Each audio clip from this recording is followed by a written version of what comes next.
In this part of the vlog, we're going to be breaking down the third category in disillusionment during my burnout collapse and how it might be related to what you're feeling, and that's in the emotion category. So we have already covered the physical collapse. That was the biggest one for me. And then I went into the cognitive issues that I was having because of that physical collapse. And the third stop on this journey in this disillusionment, low performance stage of burnout is the emotional category. And there's all different emotions that can be processed during this time. And I'm going to talk about a few that I experienced that maybe you can acknowledge and be aware of the signals and signs that your body's sending you that maybe in this category it's getting pretty rough. In a future video, I'm going to go through the 12 phases of burnout, in which is really going to highlight how this emotional category starts to escalate the burnout collapse portion, either on the mental side or on the physical side. So let's go through a few of the emotions that I was experiencing. Definitely a difficult video to make, but it's important and crucial to recognize these signs that it's not okay and that it's actually feeding your burnout, feeding your stress. So the first emotion that I was feeling was guilt. Guilt that, why can't I do this anymore? I had 3 kids, I'm hustling, I'm trying to keep up with them, I'm the mom of the year, I am a high performer at work, big job, big executive job, and I just can't do it anymore. I used to do it, I was able to do it for a long time, and now I can't. Do you feel that? Like you were on top of your game, right? Making the decisions, you could do all the things, and now you can't. That was guilt for me. And is that guilt for you, where you thought you were doing great, you thought you were performing well, and now you just can't hit that mark anymore? And it's because you basically were running on pure adrenaline, and adrenaline is not sustainable. So I was feeling guilt. And then I was feeling grief. Now, grief we like to link up with like a loss of a physical person, a physical pet, but grief can actually happen within yourself. This is grief of loss of moments because you blew up at your kids or you blew up at work, that event of regret, grief of what you said, that lost moment. It could be grief, loss of self, loss of identity. And it's interesting when I go into programs, either on the workforce energy management or on the burnout prevention side, and I'll have the group identify how many of you have hobbies. And everyone kind of nods. And I said, okay, let's back up for a second. If I remove work and home obligations, how many of you can identify what you would be doing? And it's about like 25% of the room will raise their hand that they can do things without work and without family obligations. But everyone else, they don't know who they are without work or family obligations. Right? So you have this grief and loss of self that you don't even know who you are without work and without all these demands. So we need to find that again. So I was experiencing grief that I've completely lost myself into motherhood, lost myself into work, that I literally don't know what to do with myself if I don't have those two things, which you would think is a good problem to have, but it's not when you don't know who you are anymore, that you don't even know how to be with yourself or have fun or even know what your hobbies are anymore. So grief. The next emotion that I was feeling was anger. And I want to go a little deeper in this, and I'll explain at the end during the steps of how we get out of this emotional category what was happening. So in anger, it wasn't actually anger. I wasn't angry at people. I was envious. I was resentful. And even though that seems very strong worded, you probably have felt the same. Have you ever felt that must be nice? Someone takes PTO, someone takes a vacation, someone can just leave right at the end of their shift instead of working all night or answering emails on their phone all night. Must be nice. That's an envious emotion. That's an emotion of resentment, but it has nothing to do with them. I found out through processing that emotion that Kelly needed something. Kelly needed a break. Kelly needed a nap. She didn't want to go on all these grand vacations that people were posting about or boasting about when they got back to work. Kelly needed a break. So that's why I was feeling resentful, is that must be nice is a really good time to tune in to what do you need? Because their circumstances, their events, their posts, what they're talking about has nothing to do with what you actually want. It's a need that is not being met. So that anger was actually resentment and envy. And I'll get to that in a little bit on how we can better name it. Helplessness. Oof. With all the change going on, not only in our inside our work environment, but outside our work environment, the school and daycare changes that I was going through with my kids, family changes around COVID. So all those tribal support mechanisms that I thought I had in place completely fell apart. Too much change. So I got into this helplessness state. And you know this state. It's where you're just stuck in this moment of time of why try, right? You're waiting for a change, or maybe you're even trying or taking the steps for a change and you're not seeing the result. You're not seeing the outcome. And you just keep getting hits on your resiliency armor and you're like, why try? I've tried everything.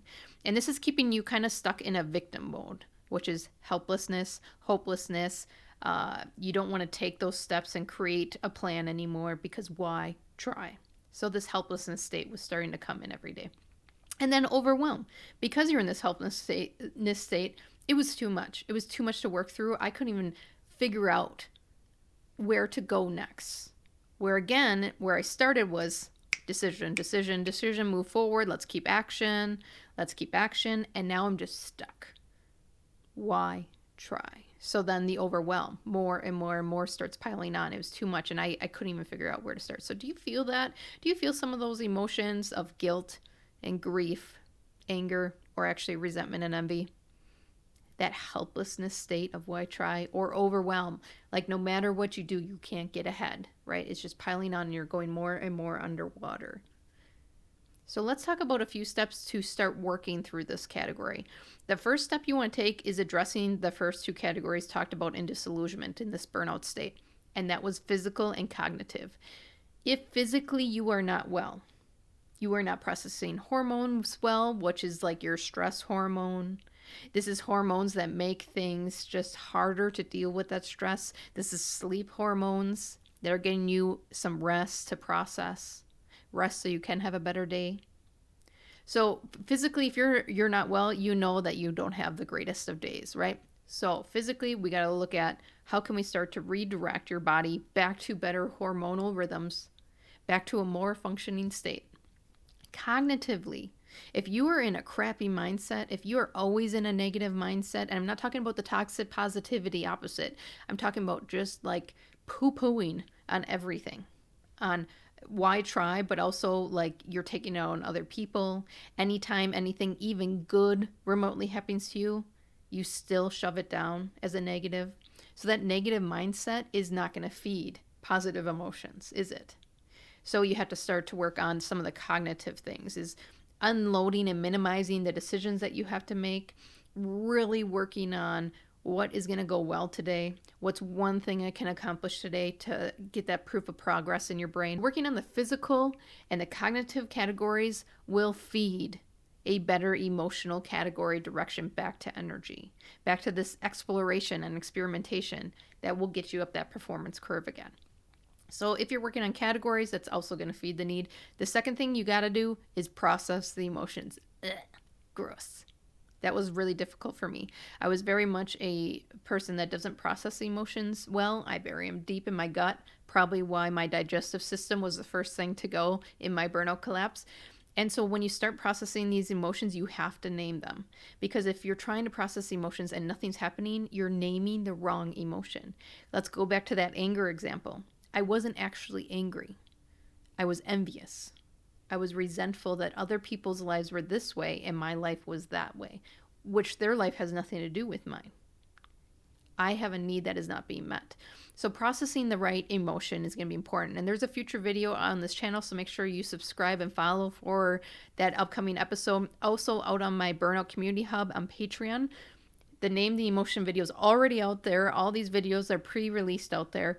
And there's a worksheet where you can work down these major emotional categories into subcategories like envy and resentment. And you can also identify some of the body sensations and signals that it's saying that I don't like this or I do like this. Let's do more. So there's a worksheet out there that breaks this down. So naming the emotion is going to be important, the specific emotion, so that you can begin to process it. The third thing I want you to try is to break the dam. And what I mean by that is if you're in this state, if you're watching this video, there is some crap built up. And if you're trying to process emotions, it's hitting this dam. It's hitting everything that you've built up to this point. And this was pretty ugly for me because I built it up a long time. I was burying this stuff down a very long time. That's why my burnout got so bad. So you have to break the dam. And in order to break the dam, you need to start whittling away at all these things you've had to build up in your survivorship mode. And you became someone that you didn't want to be because you were in survivorship mode. And that is okay because you had to do what you had to do. But now you're not that person. Now you're moving out of that survivorship mode. So you have to break the dam so that these emotions can start processing through and flowing at ease. Now when things kind of hit my resiliency armor, they just bounce off of me. People are still crappy. Stress is still here. Stress has been here and stress will always be. Stress is still in my life, but it just bounces off of me and processes easier. There's people that slight me, processes right out. There's things that don't go well for me, processes right out because I broke this down. Before it was hitting this dam, and the damage being done to me was so extensive. But now that I have broken this down, I've processed all these things I have built up, these emotions are flowing with ease and bouncing off of me much easier than they did in years before. So you have to start working on breaking that down, which means mending relationships, which means physically taking care of yourself, which means cognitively really working on that mindset in such a negative world.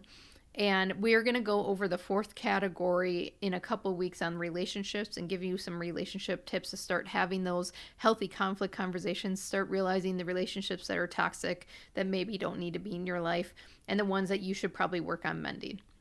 So going through the precursor categories to this emotional category of physical and cognitive, doing some of that work by naming the specific emotion, not the major emotions, by naming that specific emotion, that's going to help you to start working through that and processing that either through meditation, through journaling, through therapy.